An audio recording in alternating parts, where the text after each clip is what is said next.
大家好，今集我哋嘅主持 Mia 就會帶大家去睇一睇一個位處於中山坦洲呢邊帶同珠海一路之隔嘅項目日進半島。咁呢個項目呢，價錢係非常之平嘅，但係享受到珠海嘅配套。大家可以聽聽 Mia 嘅詳盡介紹，到底吸唔吸引到你啊？要獲得客戶信任，一定要講真話。我哋係香港品牌，每位客戶嘅口碑都係我哋最珍惜嘅成績表。衷心多謝每一位選擇智家兄弟嘅客戶，我哋會繼續用專業嘅服務做你置業路上最可靠嘅伙伴。Hello， 大家好，歡迎收睇智家兄弟，我係 Mia。咁今日呢一個樓盤呢，佢同珠海嘅市區僅只有一路之隔，但係呢，佢嘅樓價呢就相差成2萬蚊一個平方喎。佢係可以共享周邊嘅交通啦，同埋生活配套嘅。咁喺絕對差價嘅面前，如果係你會點揀先？中山坦洲嘅逆轉半島啊，年前呢就推出咗青銅促銷，再次打破行情啊！90個方全南向互認嘅總價先至88萬咋，咁110個方嘅南北通互認啊，總價118萬咋。咁佢係吸引咗好多剛需嘅客戶湧入售樓部嘅，而且呢，逆轉半島係坦洲首個推出單價9字頭嘅項目，但係啊，屏幕前嘅各位觀眾朋友，千祈唔好急住跟風啊！所以今日 Mia 咧就實地咁嚟到咗逆轉半島呢個項目啊，同大家一探究竟。我哋先上基礎上即項目嘅佔地面積係16萬個平方，建築面積咧係56萬個平方，容積率3.0啊，綠化面積35%嘅。咁車位配比咧係1:1，萬科物業費咧就係3蚊一個平方。咁逆轉半島咧就係最近珠海嘅一個中山樓盤嚟嘅，僅咧行路5-6分鐘就可以到噶啦，一路之隔。咁我哋鏡頭咧就可以睇到啦。咁嗰邊咧就係珠海啦。咁嗰邊咧都賣到成3萬蚊一個平方嘅，咁呢對面咧就係錦繡明珠，係早期嘅一個屋苑嚟嘅。咁最隔離呢度咧就係佳景康城，係要賣到成16000一個平方嘅。咁而逆轉半島咧單價最低係9000蚊啦，係啦。咁我頭先都入去問咗售樓部嘅小姐姐啦。單價9字頭講緊個咧就係1樓嚟嘅，咁如果佢真實嘅價錢咧係要去到11000嘅，咁如果中層啲咧或者係高層嘅話咧都要賣到成12000一個平方嘅，係帶埋精裝修嘅。咁同樣嘅話咧，佢呢度仲會有一個政策啦，就係可以首期分期嘅。咁例如話你嘅首期係18萬嘅話咧，佢就可以1年俾晒，分3次俾，咁首期最低就係6萬蚊。所以呢一個首期分期對於資金緊張嘅朋友咧係比較之友好嘅。好啦，我現時嘅位置咧就係逆轉半島嘅園林入邊啦。咁我哋今次要介紹嘅咧就係呢邊3期啦。佢示範單位就喺呢度上邊嘅3期嘅33棟。等陣我陣間先去睇示範單位。咁呢度咧就係逆轉半島早期嘅1期，其實係已經係交咗樓噶啦。我哋可以見到啦，陽台嗰邊咧就係有晾衫嘅，所以佢呢度嘅入住率都係幾唔錯噶。咁我入到嚟呢個小區，其實俾到我感覺咧係非常之舒服嘅。係啦，佢嘅園林綠化啦做得幾好嘅，而且佢嘅地面有冇留意到係非常之乾淨嘅？佢呢度係萬科嘅物業，所以物業質素都係比較高嘅。咁而且咧，逆轉半島嘅小區入邊咧，仲會有泳池啦，而且同埋老人啦，同埋細路仔玩嘅兒童休閒區都係非常之多嘅。咁仲有咧，就係其實逆轉半島呢度啊，去到廣州大橋口岸啦，同埋拱北口岸都係非常之近嘅喎。大概咧就15到20分鐘之間嘅車程就可以到噶啦。包括咧，我哋行路啊，都係可以去到明珠站。咁去明珠站嗰度去轉到廣州南站啊，去到全國各地嘅城市啊，都係非常之方便嘅。咁明珠站嗰度咧，亦都仲會有個候機樓嘅喎，即係佢係可以接駁到金灣機場啊，或者係深圳嘅機場、白雲機場嘅。如果平時有想坐飛機嘅朋友咧，咁呢度都係比較方便嘅。咁仲有一點就係咧，逆轉半島啊，佢係自帶咗香港直通巴士嘅，就直接喺售樓部嗰度就係可以上車噶啦。佢每日都係可以發車，佢係直接係可以去到香港嘅太子啦，同埋荃灣嘅，都係非常之方便。直接喺手機嗰度微信掃咧就可以買飛啦。好，依家我哋事不宜遲，我哋上示範單位睇睇。好啦，咁我哋而家就上到示範單位啦。咁佢呢度咧就係3樓嘅35棟嘅3樓，係2梯5伙嘅設計。咁呢邊嘅3伙咧就係有90個方啦，同埋110個方嘅。咁呢邊咧01同埋02兩課咧就係102個方嘅。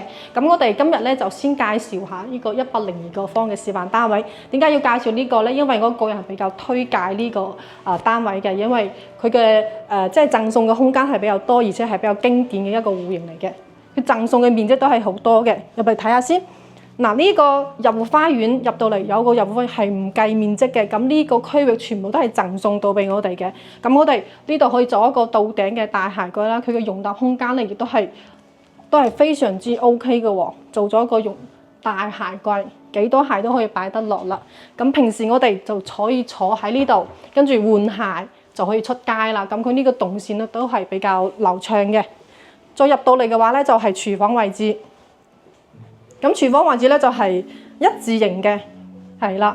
咁呢個空間咧，我覺得都係比較寬闊嘅喎。佢係即係兩個人喺度啊，同時喺度都係冇問題。咁平時一個人喺度洗菜啦，跟住一個人喺度炒餸咧，都係仲係好鬆動嘅。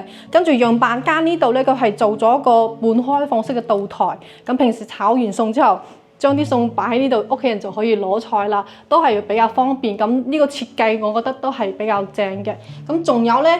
佢廚房呢度仲有個生活露台嘅，咁生活露台呢邊咧就唔計面積，但係佢面積可以擺到一個洗衣機或者係熱水器擺喺呢個位置係冇問題嘅。景觀咧就會差少少咯，佢景觀咧就係睇到對面嘅啲樓宇，所以呢個可以作為一個生活露台過嚟用。好，咁我哋出到嚟嘅話咧就係樹廳嘅一個傳統樹廳嘅設計。咁呢度就係餐廳嘅位置，咁樣板間呢度咧，佢係擺咗一個4人位，係我個人覺得係擺個6人位係冇問題嘅，即係呢張台可以褪出少少，咁呢度就可以擺多2張台啦。咁屋企人多嘅話，就坐得就會鬆動啲咯。嗱，仲有就係如果呢個位置，我覺得都係仲可以做多一個餐邊櫃，仲係好闊落噶嘛。咁你容納空間嘅話咧，就會多啲即係儲物嘅空間啦。咁平時中意飲酒啊或者係咖啡嘅朋友就可以全部都會擺喺呢度啦。再行過嚟嘅話咧，就係我哋嘅客廳。佢嘅客廳咧開間係做到咗3.9米嘅，係非常之闊落，非常之舒服嘅。嗱，呢邊係擺咗梳化啦，咁佢呢個茶几擺喺呢度，電視就擺呢度。咁佢嘅過渡咧，即係都係幾鬆動下嘅。再行過嚟呢度就係露台嘅位置，咁樣板間呢度示範單位呢度佢係封咗窗嘅，咁到時我哋嘅交付標準咧呢度係佢呢度咧就係會有牆嘅，咁如果係中意封窗嘅朋友都可以參考樣板間咁樣嘅呢個設計嘅，而且佢嘅露台呢度咧係有一半面積係贈送俾我哋嘅喎。好，咁我哋再睇下佢嘅休息空間，咁我哋行過嚟首先會見到工位。係工位咧係做到咗乾濕分離嘅，咁我就入嚟俾大家感受下呢個空間。咁我就1.64米啦，咁我攤開隻手，咁呢個空間亦都係非常之闊落，都還可以嘅。咁呢度係馬桶位置啦，洗手洗面盤，仲有一排個嘅鏡櫃。其實我自己個人係比較中意呢啲大鏡櫃嘅，女仔貪靚啊嘛，係啦。呢度咧就係可以做一個兒童房，咁個兒童房呢邊咧佢係利用咗飄窗嘅位置，呢度做床啦同埋書台啦，咁呢度都可以實現到即係做一個1.5米嘅或者係1.2米嘅衣櫃都係冇問題嘅。咁再行過嚟呢間嘅話咧，可以作為一個客房啦或者係長輩房，因為佢呢間房就唔會話好大咯。佢呢度亦都係飄窗位置，咁佢就係卜咗嘅，咁佢就做一個即係台面啦、化妝台咁樣。呢度係擺咗1.5米嘅床嘅，咁佢其實一樣都係可以做到3邊落床嘅。咁好，咁最後一間咧就係主人房，佢係套房嘅一個設計嚟嘅。呢度就係主人房嘅套廁，咁佢同樣都係有咗乾濕分離嘅呢個設計。點解我覺得即係主人套房嘅呢個廁所好似比公衞仲要大喎？呢個空間方方正正咁樣嘅。咁最後呢度咧就係休息空間啦。咁佢休息空間呢度咧就係擺咗張應該係1.5米嘅床嚟嘅，但係咧佢嘅長度咧可能樣板間啦，為咗展示效果啦，可能長度先至係1.8米嘅。咁正常嘅話咧，可能要1.9米啊，或者2米咁樣咯。呢個長度，咁可能呢個櫃咧就做唔到咯，因為呢度過度就會逼結少少咯。如果係正常嚟講嘅話，但係都係可以做得到3邊落床，而且佢主人房嘅採光面咧，亦都係比較之光猛嘅。係啦，到上晝有熱頭嘅時候咧，係可以直射到即係主人房呢一度嘅。OK。自家兄弟管家服務由買樓、驗樓、收樓到裝修、家私訂製都全面協助 ，VIP 睇樓安排，仲有無償售後服務跟到尾。揾自家兄弟買樓，我哋最幫手。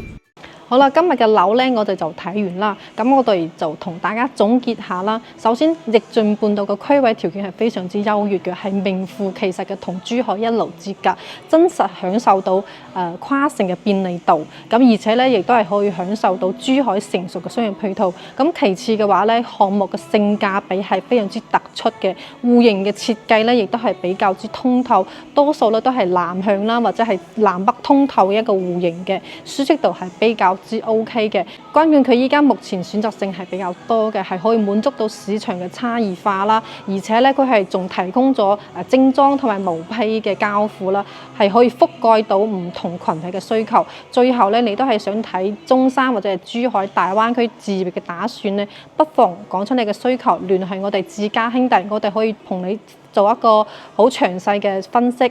好啦，今期嘅視頻咧，我就分享到呢度，我哋下期再見，拜拜。中央強調樓市要止跌回穩，平價置業時機有可能轉眼即逝。你有冇興趣跟我哋自家兄弟過到嚟大灣區呢邊睇樓呢？自家兄弟現時為客戶度身訂造專屬行程，無論喺口岸嘅預約接待，又或者喺香港呢邊直接出發，提供點到點嘅睇樓安排，帶你品嚐當地特色美食，盡責為你提供各個樓盤嘅資訊，睇樓全程無壓力，讓你可以輕輕鬆鬆選購心水單位。而由簽署認購書一刻，我哋嘅服務先係剛剛開始。無論係匯款、簽約、代辦手續，我哋都會為客戶提供貼心而全面嘅協助。後續我哋仲會提供自家兄弟嘅專屬管家服務，由買樓、收樓、驗樓到單位嘅軟裝、精裝設計，以至係訂製家私服務，自家兄弟都能夠為你一一辦到。更有提供資訊豐富嘅網上平台，俾你自主了解各個樓盤嘅詳盡資訊。無論係市場熱話、獨家折扣、熱賣靚盤，我哋都第一時間通知你。我哋誠邀你跟我哋到灣區各個城市選購你嘅心水單位，專屬訂製路線考察可以天天出發。